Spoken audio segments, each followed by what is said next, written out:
নবী বলে দিয়েছেন যাদের স্বামী দেশের বাহিরে থাকে অথবা বাড়ি থাকে বউ, স্বামী থাকে অন্য জেলায়, ওই নারীদেরকে নবী উপদেশ দিয়েছে তোমরা সুন্দর পোশাক পরো না, ভালো করে সাজগোজ করিও না, কারণ অন্য কোন পুরুষের নজর তোমার দিকে পড়তে পারে।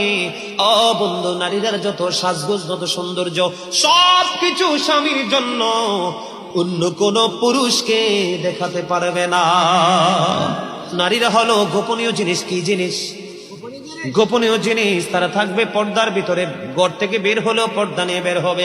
যখন মহিলারা পর্দার বাহিরে চলে আসে গো, আমার নবী বলেছেন শয়তান তখন তাদেরকে দেখে উকি ঝুঁকি দেয়। মহিলারা যখন বন্ধু পর্দার বাইরে যায় দর্শনের শিকার হয়। কথা বলে না?